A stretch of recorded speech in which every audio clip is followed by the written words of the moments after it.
I don't know if I'll make it out of here. Help me, please. My name is Ethan. I grew up in a small town that seemed as if it was stuck in time. The streets were narrow, the houses old, and the people even older. I always felt like an outsider there, like something was wrong but couldn't quite put my finger on it. That feeling intensified when I turned 19 and decided to spend the summer in the house my grandparents left me. It was isolated, perched on a hill on the edge of town, surrounded by thick woods. It was supposed to be a fresh start, a quiet retreat to figure out my life. I had no idea how wrong I was. The first night I spent in that house, everything seemed fine. It was creaky and smelled musty, but it had a certain charm. I was trying to make the best of it. But then, around 3 a.m., I woke up to a strange sound. It was soft at first, like a whisper. At first, I thought I was just imagining things, but it grew louder, more distinct. A voice, low, raspy, calling my name. Ethan, come to me. I sat up in bed, heart racing. I couldn't move. The voice seemed to be coming from somewhere downstairs, from the old living room. It was faint, but it was there. It didn't sound human. I tried to ignore it, telling myself it was just my mind playing tricks on me. But then I heard footsteps, slow, deliberate steps moving through the house. My blood ran cold. No one was supposed to be here. I grabbed a flashlight and quietly crept down the stairs, my breath shallow. The house was dark, colder than I remembered. As I moved toward the living room, the footsteps stopped. The air felt heavier, like something was pressing in on me. I entered the room, shining the flashlight around. Nothing. Just old furniture covered in sheets, the silence suffocating. Then I heard it again. The whisper. This time it was much closer, right behind me. Ethan! I spun around, the beam of the flashlight revealing nothing. My heart was pounding in my chest, my hands shaking. I was about to turn and run when I saw it.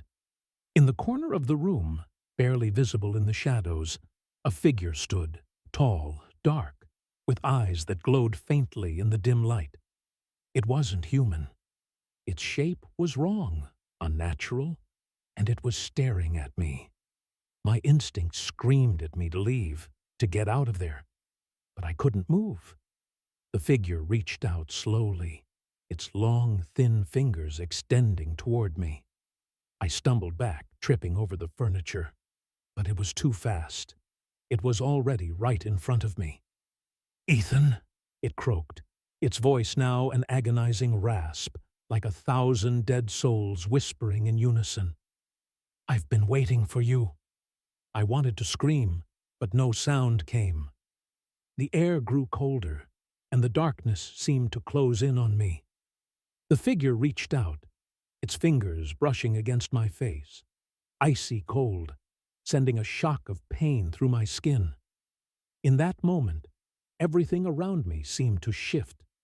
The room twisted, and I could hear faint whispers from the walls, the floor, the ceiling. It was as if the house itself was alive, suffocating me. The figure's face came into view. Its features were distorted, like a patchwork of faces sewn together, contorted in eternal agony. Its eyes, hollow and dark, stared into my soul, and I saw visions, flashes of events that hadn't happened yet, but that I knew I was about to live. I managed to tear myself away, running out of the room, but the house wouldn't let me leave.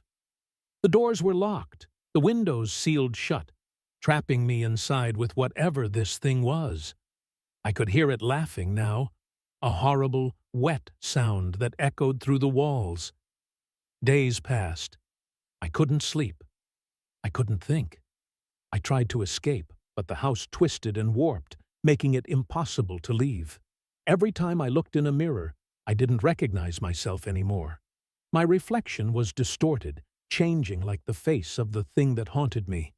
I knew it was coming for me, that it would never let me go. And now, as I write this, I hear it again. The whisper, it's louder this time. Closer. It's calling my name. It's waiting for me.